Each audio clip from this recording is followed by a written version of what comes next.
What's up, y'all? It's your girl Sakina, and I'm back for another review. This is my review for Ready to Love. This is season 4, episode 8. I don't know if y'all realize, but like on DirecTV, it said last week was episode 20, and then this week is episode 8. Like, what is that? And then they still have the seasons wrong. Like, they still list this season as season 3, but it's not. It's season 4. Like, but anyway, enough of that. Let's just get straight into the episode, right? So it is ladies week, and they're not in the ladies lounge or the restaurant that they usually film in. They're actually invited over to Tommy's house with his wife, and it's like it was really nice to see them in a different environment. I think that it really is nice, the fact that he brought the cast to his house. Because I mean, it's just, your house is like your safe haven and all of that. Like, you have to be really selective on who you invite to your house. So I thought that was very nice of them to invite them into their home. But yes, the lady showed up looking a mess. And I said, oh my gosh, like, I can't deal with this. Tommy's wife needs to give the lady some pointers, because I loved her outfit. I felt like she looked really nice. She had on her little white jean jacket. I like the little shoestring pant thing that she had going on. Like, it was really cute. I said, look, you need to show these ladies how to piece some things together, because they ain't got it. They do not have it at all, honey. But anyway, the mission this week, since the women are in power, the mission this week is to introduce the men to their exes. And I was very interested to see how this process goes. Like, you know, when you apply to this show, you know, when you're doing your application, do they ask you, well, do you have an ex? If so, if you press yes, or if you check yes, okay, well, can we contact this said ex? Okay, if you check yes, okay, then enter his name and his information and all of that. Like, is that how they do that? Because I was just like, okay, how do y'all be getting these exes on these shows to be so willing to be a part of this and, you know, be introduced to the new love interest and all of that? But anyway, yes, that's the thing. Tommy did say, look, when y'all do this, pay attention to how your interest reacts. Is he jealous? Okay, and most importantly, make sure you get a perspective and an opinion from your ex to see, you know, whether or not y'all are a good fit, blah, blah, blah. So that's the mission of this week. Now, we're going to hop on down to these dates and these conversations that they have with the ex. We're going to start off with Alexis. Look at Miss Fly. This is what you put on, sis. It's like every week. You got saved last week, sis. But I'm tired of the shenanigans, Miss Fly. Like, where did you think that a faux leather sleeveless vest looks good with some cheetah print pants? And I think she had on like some burgundy boots to match the vest. But she fly though. Okay, enough of that. Her ex, he's a nice looking guy. Apparently they're both Pisces. Y'all know me, Pisces gang all day. I said, oh, I do not see myself in Alexis at all. She might be a February Pisces, because I'm not getting the March Pisces energy from her at all. But okay, and word to the wise, Miss Alexis, yes, a Pisces and a Pisces don't mix. I've dealt with 2 Pisces men, and no, it's just a no, okay? No, we pair better with Taurus. I'm hearing that we get along with Gemini, so yeah, you may want to go that route. Nonetheless, Ron gets there, he gets introduced to the ex, and the conversation starts. Now, the ex did say that he feels the chemistry between Alexis and Ron, so that's a good thing for him. He asked Ron, how would you handle an argument? Now, Ron said that he handles arguments like a guy. Like a guy. Okay. And then he follows that up with saying logically. Okay. Well, based on the argument that you had later on with Alexis in the episode, you're very defensive. Also, you're not very wise with your word choices. Like, no, not at all. You're not attentive at all when it comes down to the things that you say. You don't think before you speak. So this whole logical thing that you're using, it's a no for me. But I mean, anything to make yourself sound good in front of this ex, right? Ron said that he feels the religion all over the ex. I don't know how he felt that vibe, because I wasn't getting that. But, you know, he was the one in the room, not me. So, yeah, I think that was probably his way to try to see if he was an overly religious man or not. Now, the ex, he wasn't like that initially, but, you know, with being with Alexis, she kind of helped him, guide him to the Lord. So, yes, he is now really heavy in his faith. Now, Ron, on the other hand, we know that he's not like that. He's not big on the church. He said that he's very jaded. He does feel like Pastors are greedy. They try to take your money and all of that. So he's not really like a super religious guy. He doesn't pray. He's more of a go-getter type of person. Okay, and that's how you feel about it. Now, I'm not going to get on Ron for not being a person who wants to be all about organized religion, because that's not for everybody. And y'all know how I feel. I've mentioned this in previous reviews. I'm not an overly churchy person. Like, I definitely believe, but I'm not a by the book Christian. Like, I'm more so even one of those people who follow into, like, you know, the spiritual side of things. Like, you know, I am trying to get more connected with my ancestors and things like that. That's just how I am. But, you know, there are people, I just feel like with overly religious people, they don't practice what they preach majority of the time. And there's a lot of, you know, scandalous things that go on behind the scenes of the church and all of that. So I understand why Ron is not super religious, because, you know, organized religion is something else a lot of the times. Now, moving on to Vernicia, baby, we see her ex, David. Hey. Come to find out he's from New Orleans too. He is very attractive. I said, hey, look, hey, I got me a little mimosa kicking off here, okay? Yeah, you know, Sunday brunch down in the room at the house. But Joelle gets introduced, and they seem to hit it off really good.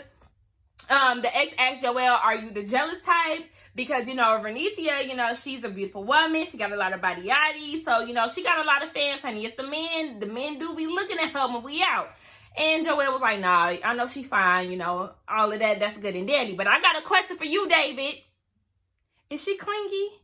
And David said no. But I was looking like, so you still hung up on this whole clingy thing, huh? I see. I mean, I don't really see David saying yeah, because, I mean, well, if he's trying to sabotage this whole situation between her and Joelle, I could see that. But, yeah, he said no, so it was what it was. But it's just like, okay, Joelle, you're really letting what she said last week get to you. If you're not really seeing any clinginess, I wouldn't be too concerned about that. I mean, that's just how I feel about it. But, Vernicia was like, okay, well, I'm also big on communication. And Joelle's like, well, Milk made you say that. And she goes off into a story about how her and Joelle had plans on meeting up with each other. But at the time, Joelle was doing something, so he was supposed to reach out to her later on so they can go get something to eat. 3 hours and passed. She didn't hear from Joelle. So she reached out to him like, hey, are we still on? And he was like, well, if you haven't heard from me, then that means it's a change of plans. Excuse the hell out of me. I think the fuck not. I'm not a mind reader, sir. So if you don't communicate that to me, then I cannot go off of assumptions, or I can't go off of anything. Like, what are you talking about? No, you need to reach out to me like, Joelle, I like you, but you've been doing some things that's making me side-eye you, because what the hell do you mean? I'm big on communication, and to be honest, if I'm not communicating with you, if I'm not reaching out to you, then that means I'm not interested. So yeah, I'm going to pick up on them cues, and I'm going to stop reaching out to your ass. Like, that's just how it is. But I also feel like I need to bring my light up a little bit. It look a little dark. But yeah, I'm also just like, that's not good communication, sir. I'm feeling like what she said last week when she met his friends is really kind of like making him stand back a little bit, because otherwise, why? Why else? Are you talking to Kyra? Remember, you brought her name up. Are you speaking to someone else? Why are you acting like this all of a sudden? And the ex was like, well, do you feel like there was a way that you could have handled it a bit differently? And he was like, yeah, you know, I could have texted her or whatever. I'm not really a good texter, but you also could pick up the phone. I'm not a good texter either, but I know how to pick up the phone, FaceTime, phone call. So yeah, don't use that as an excuse, Joelle. Unacceptable.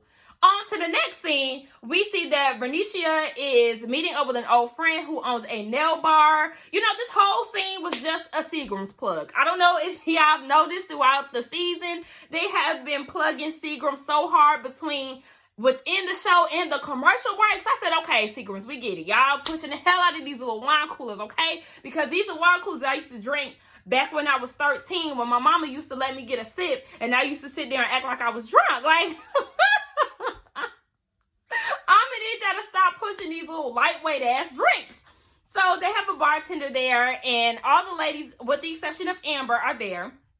And they're describing to the bartender their men, and the bartender is making a drink that, you know, fits the description. So we see Vernicia, you know, she's like a tall man. He's not dark, even though it looked like she poured up some dark liquor in that drink, but nonetheless, he's from New Orleans. You know, he do a lot of baby, a lot of this, a lot of that. So the bartender poured up a bourbon drink, and you know, it tastes good to her. Now Alexis, she poured up a drink that describes Ron, and it's short and fine. I don't know why that was so funny to me. I said, short and fine. Okay, go ahead. Now, Kyra, the way that she described Jason in a drink is strong but refreshing. I said, since I like that, I want to taste that drink. I really did like that, though. So, when it came down to Liz, baby, she didn't give David not one description. She looked at that drink. She said, oh, yeah, that looked like David. I said, oh. So you're not going to give him some nice adjectives, like nothing? Okay, whatever. Now they all getting their nails done, and Alexis is like, one thing I did notice is that nobody poured up a drink of AJ. Like, what's going on with that? And Bernicia is like, well, you know, I don't really think that we're interested in him, with the exception of Kyra. I don't think she's ready to let him go yet. And Kyra was like, I mean, I'm really not. Like, yeah, and right now I'm not ready to let him go. And Liz was like, oh, for real? Okay, well, bartender, yeah, go ahead and pour me up a glass of that Jason, please. Yeah, because obviously she still got her attention elsewhere. I'm trying to see what's going on with that over there. So Kyra's like, oh, really? So you want to taste Jason? Bartender, can you give me some of that David? Yeah, I'm trying to see what that's hitting for. I said, oh. Liz is like, baby, go ahead. You have you a tall, cold drink of David. Because to be honest, Liz is really not feeling David like that anymore. You could just tell. So I just feel like her and Kyra are doing this tit for tat type of situation. But Kyra, you really not feeling David. And hell, Liz ain't feeling him either. Like, y'all going after the same man. And y'all don't want neither one of them. Now, Alexis is bothered because she ain't been kissed by nobody. And Bernicia is like, well, you know, I haven't been kissed either. You know, just a little cheek and forehead action. Other than that, nothing else. I wouldn't feel so pressed to be kissed by anybody when I'm dating multiple men. And this is coming from somebody who, you know, I like to kiss. But it's just like, I mean, I wouldn't be pressed about that because you're interested in both AJ and Ron, and I don't want men in the same circle kissing all up on me and all of that. Like, nah, I'm good on that. Anyway, Liz, she goes on a date with her ex, Clarence. I think this is the only ex that I remember his name. No, I remember Kyra's ex name too. But anyway, yes, Clarence. He's a very nice looking man. He is. He's very nice. I mean, that side part right there, that was very deep. That was a very deep part. But he's a nice looking man. Now, before David gets there, Liz did tell him, like, hey, you know, I met with his friends last week, and when everything was fine, but when the cameras went down, he asked me what I did that day, and I let him know that I met up with Jason and I met his friends. And in front of David's friends, he said, oh, well, did you kiss Jason again? Like I said, he is acting like she has that Delilah spirit on her, and I don't like that. Like, oh my gosh, can you stop doing that? He's obviously very pressed, and she was very bothered by that because she's like, I told you this in confidence, and then you try to put me on blast in front of your friends. Like, I don't like that. Trying to act like she a Jezebel. Like I already told y'all, she didn't feel protected in that moment. So David gets there, and she breaks it down. Yes, this is my ex. Hey, hey, hey. And Clarence is like, okay, what's up? I mean, let's get down to it. What's good? David was like, oh, well, since we know that you're the ex now, I have some questions for you and Liz. When's the last time y'all been intimate? And to me, that was like a red flag because it's like, obviously, you're bothered still. You're still bothered by this whole kid situation. Now, Clarence is married. As y'all can see the ring at first, because I was like, you know, him and Liz need to go ahead and get back together. But my mama noticed the ring, and I was like, oh, yeah, he is married. So, I mean, that dream is dead. I wondered why they didn't work out because she said he's like now a big brother, but whatever. You know, some people just don't work out. Nonetheless, yes, Claire said no. We have not kissed. We've only kissed, and that was years ago. So, yeah, the intimacy is out the window. Liz noticed, like, okay, well, him asking Clarence this, him mentioning the kiss in front of his friends, he's lying. He said that he was fine with it, but he's really not. And I mean, it's so obvious that he's pressed about this whole kiss situation. And remember, Liz is abstinent, so she hasn't been intimate with anybody in a while, which I assume, because then you get people like Brian from last year. Remember, he said that he was abstinent, and the fool was only trying it for a few weeks, if that. Like, anyway. So, the ex asked David, is he good with communication or how important it is to him? And he was like, it's very important. And then he goes and says, I love a woman that's a safe space. So Clarence was like, oh, funny that you say that, because before you got here, Liz told me about how you handled the situation with the whole kiss and putting her on blast in front of her friends. Do you feel like you're a safe place for her? And he was like, yes, I do. Oh, really? Because she told you this in confidence and you put her on blast. So are you sure about that? And, David was taken aback. And he tried to direct his answer to Liz. So he was like, to you, if you would have told me, then I would learn from that. And the ex was like, okay, well, did you pick up on her gestures? Did you pay attention to her body language? And he was like, no. So the ex was like, okay, well, did it matter? I'll answer that for you, Clarence. No, it did not matter, because David was so caught up in his feelings. He was so upset that she decided to try other options outside of him that now he's looking at her differently. He wants to take it slow, and he wants to try to retaliate. He's reacting. That's what he's doing. So he doesn't care about how she feels about it, because he's just so caught up on how he feels about the situation. Her feelings don't matter. But David starts to try to finesse his way through it and talking about how he values her and all of this. I said, look at him. Look at him, just trying to talk his way out of this. No, sir, I'm not feeling any of this. I was not here for any of it at all.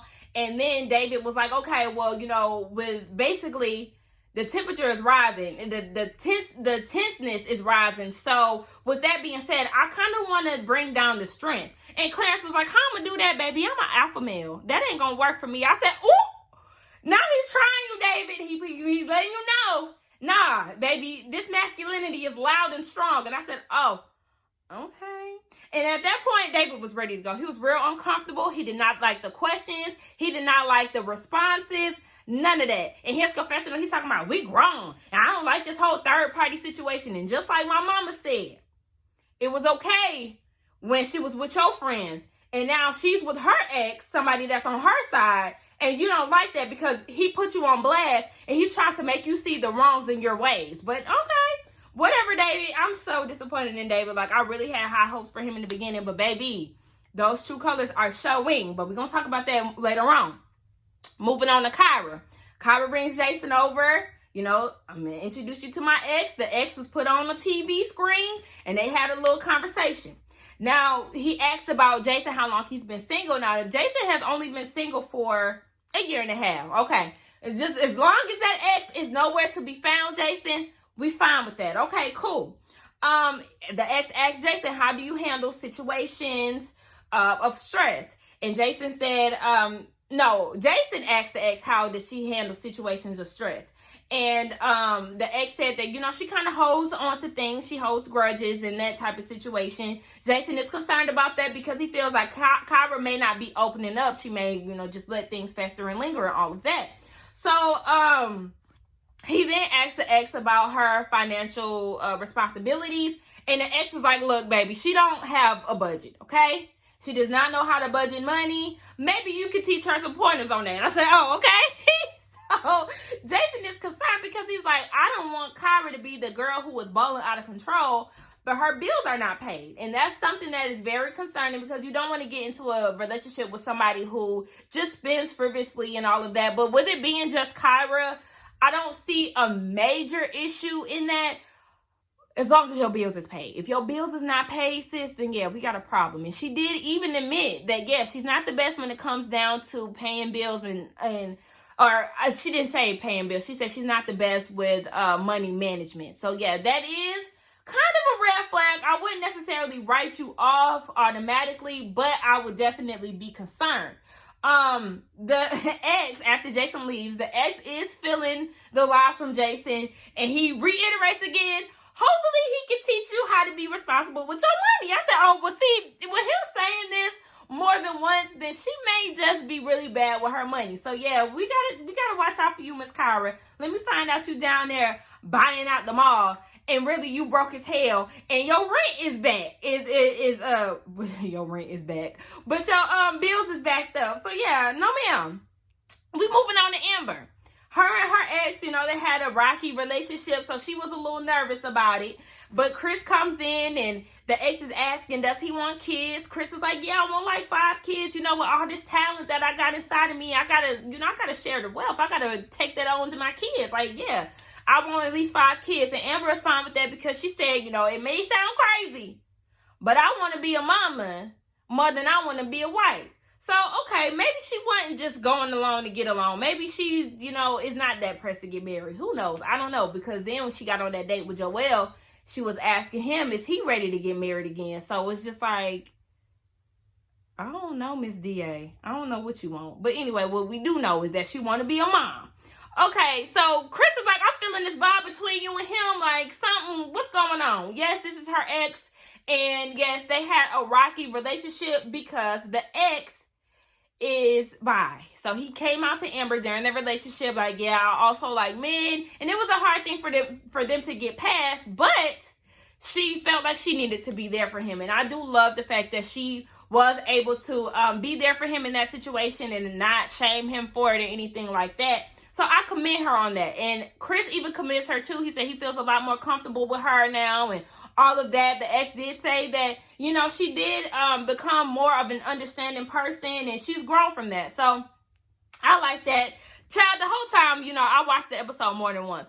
I watched it with my mama yesterday, child. Whole time she talk about, he give me gay vibes. He ain't giving you gay vibes. I'm like, mama, can you just wait? He gonna come out to you, okay? Just hold on and wait. He gonna show his true colors, okay? So go ahead. He's bisexual. Now, we get on down to this double date between Jason and Liz and Alexis and AJ. Now, AJ basically is saying that he feels some type of way about Kyra and the whole kissing situation with her and Jason. So basically, he's trying to explore other options, aka Alexis.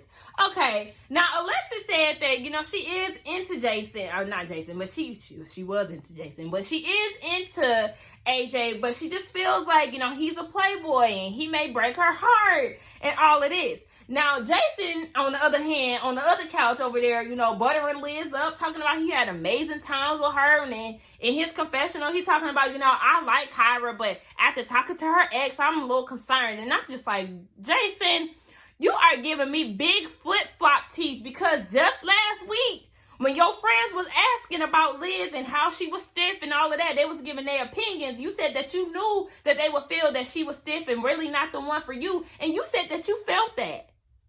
But now all of a sudden you back on board and you team Liz. He flip-flopping. He was flip-flopping last week. You're flip-flopping again. So anyway, AJ said that Alexis is fly and basically she matches the fly. What's the fly? Because one thing she's not is fly. I'm sorry. Y'all keep buttering her up, trying to make it seem like she living up to this name.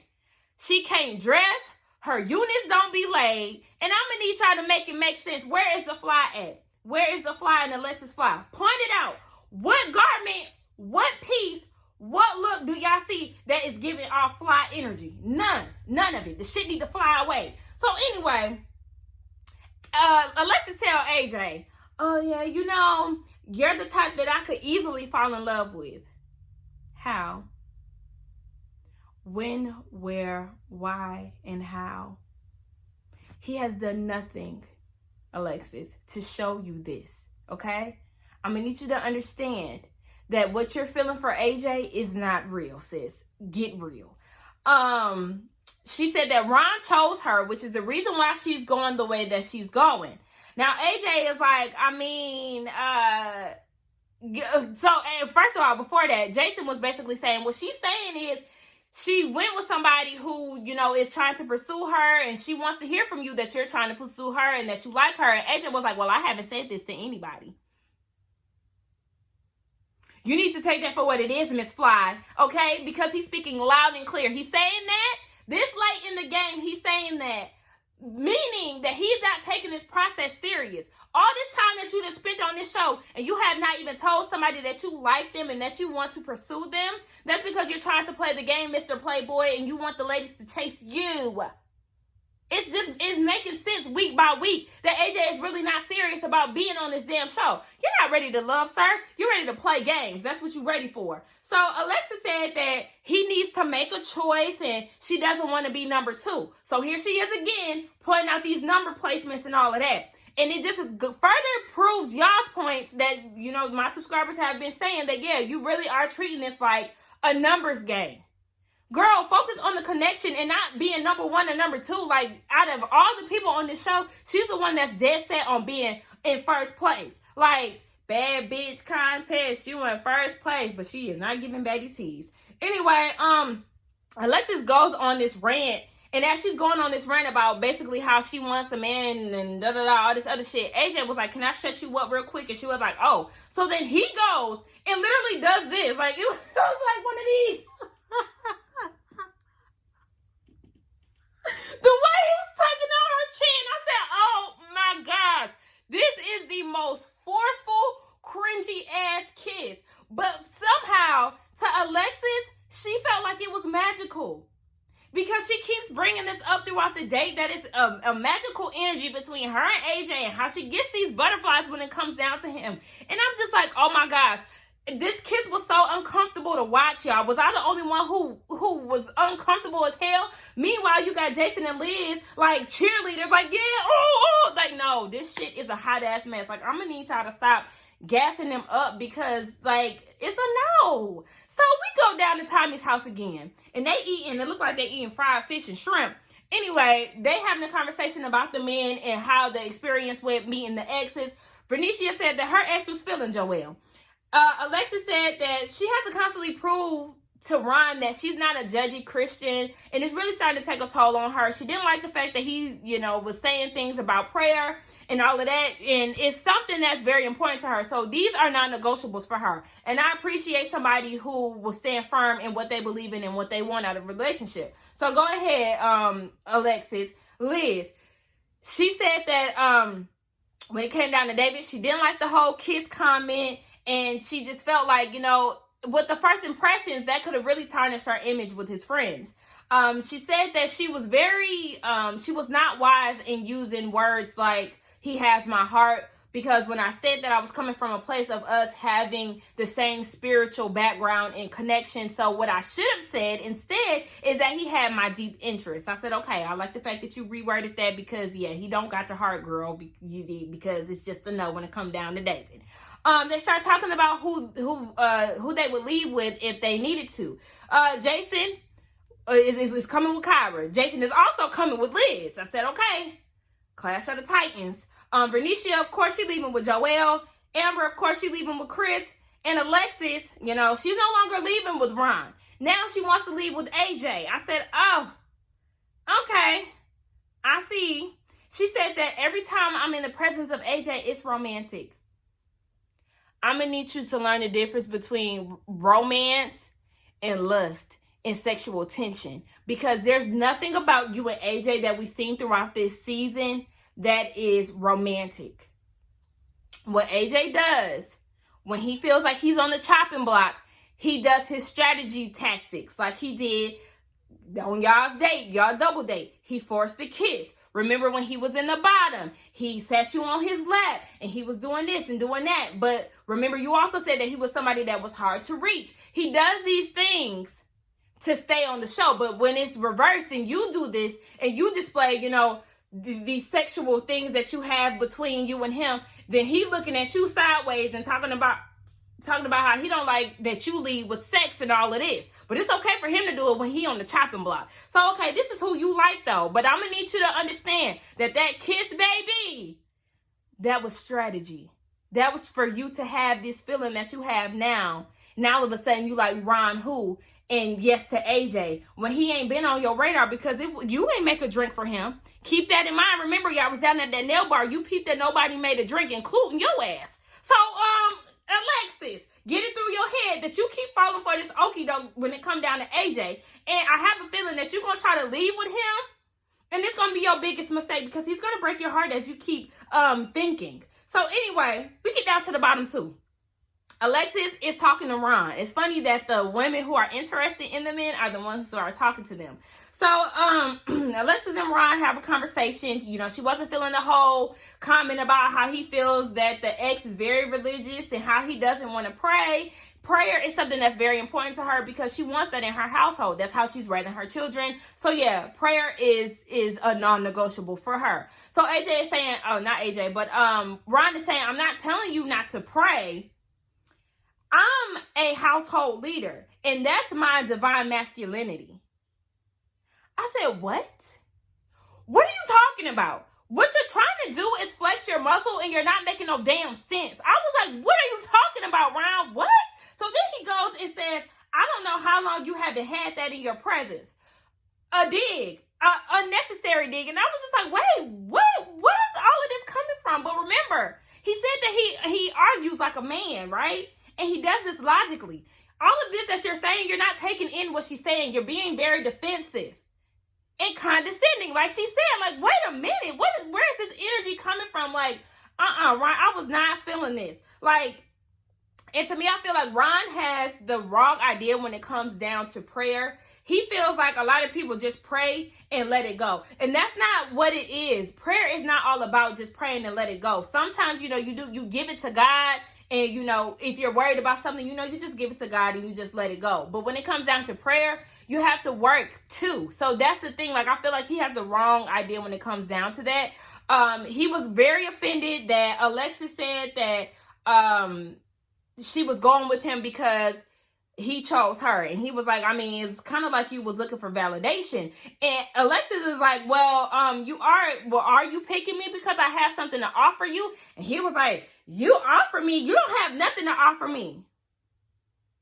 Very condescending. And it's very funny all of a sudden, Ron, how she doesn't have anything to offer you. But throughout the season, you was just comparing her to Michelle Obama last week, right? And you was comparing her and Chrysanthemum. Oh, should I, go be kicking it in the club, or should I elevate with Alexis?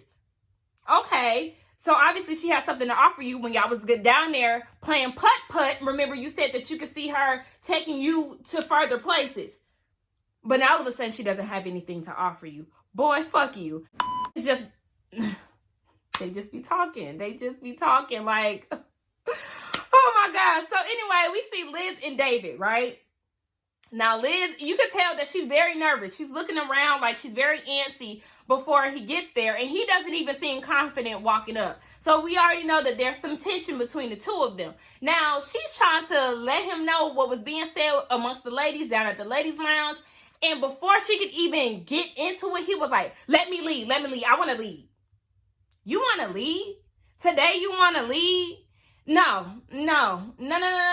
I said it was like you was trying to make yourself look good, but really you was making yourself look like a damn fool, David, because, Liz did express that she wants a spiritual leader and all of that. And I felt like this is what David was trying to do in that moment. But it was just like, no, let her talk. And I don't know if I told y'all, but like people over talking each other, it makes me very anxious and it makes me uncomfortable. So watching this scene play out, I just did not like it. I could not stand the fact that he would not allow her to speak. And she was like, let me talk. You said that you're a gentleman, right? So just let me say what I got to say. And he would not let her talk, y'all. Y'all know, half of y'all already done seen the episode. It was a lot. And I just felt like he was trying to use his masculinity to dominate the conversation, and it wasn't going that way because Liz wasn't having it, and I wouldn't have that shit either. Like, no, boy, fuck you, let me talk. And he even went in for a kiss. Like, I don't know if y'all seen it, but like he tried to like kiss her cheek or something, and she swerved it, and that's where the scene ended. And I was just like, this is crazy. Like, really, the last 5 minutes was like very intense. Like, I want to see how it goes for the both of them. I really feel like they need to send both of these fools home, because no, they sent both Tressa and Stacey home. So this is the time where the ladies need to use send both of their asses home card. Go ahead, put that on the table, and you send Ron and you send David's ass home, because both of them showing their ass and they ain't ready for love. Point blank in the period. What we really see though is David's true colors showing, and he's really starting to unravel. Okay, like, yeah, that controlling shit was very, very present in that scene. But anyway, y'all, let's get down in the comments and let's talk about this episode. I cannot wait till next week, y'all. Don't forget to like, comment, and subscribe to my channel, and I will see y'all in the next one. Bye.